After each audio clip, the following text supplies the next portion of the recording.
dans votre prix, il faut en avoir 4 parties différentes dans votre prix. Alors, c'est quoi ces 4 parties différentes dans votre prix?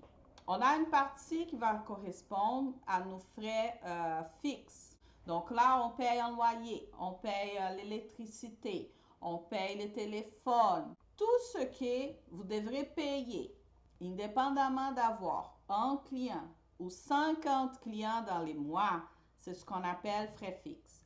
Deuxième chose, les frais variables. Là, ça, c'est moins difficile à calculer parce que les frais variables, qui va payer, c'est les clients. Alors, par exemple, vous allez louer une décoration et la personne, elle veut ajouter un gâteau. Donc là, vous allez prendre le gâteau dans une pâtisserie, vous allez ajouter un prix pour vous, pour votre travail d'aller négocier le gâteau, chercher le gâteau, livrer le gâteau, je ne sais pas.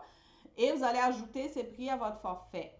Donc là, ça, c'est variable parce que ça se peut qu'un client, il demande un gâteau pour 10 portions. L'autre client va demander pour 20 portions, pour 30 portions. Donc, vous voyez, les prix, il va varier. Mais c'est qui paye ces prix? C'est les clients. Nous, on ne fait qu'ajouter notre service dans ces prix. Donc, ça, ce sont les frais variables. Ensuite, vous avez votre salaire. Et là, il ne faut pas mélanger les salaires avec les profits. Donc, quand je disais, on a 4 points dans notre prix. On a les frais fixes, les frais variables, on a les profits et les salaires. Alors, Liane, c'est quoi la différence entre les profits et les salaires?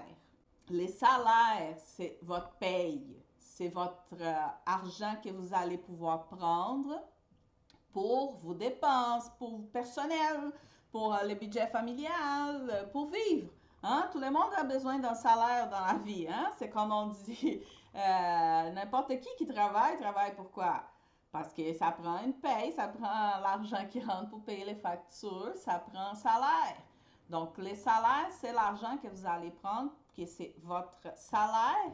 Ça va être basé sur les heures que vous allez mettre pour préparer la fête. Et là, le quatrième point, c'est les profits. Alors, quand je vous disais, il ne faut pas mélanger salaire et profit. Parce que les salaires, comme je disais, ça va être calculé selon les heures que vous allez travailler parce que c'est comme votre paye. C'est l'argent que vous allez recevoir pour votre travail. Mais les profits, il faut que ça soit séparé du salaire. Parce que les profits, c'est ça qui va vous permettre de grandir. C'est ça qui va vous permettre d'acheter de nouvelles décorations, qui va vous permettre de mettre l'argent de côté pour un gros projet.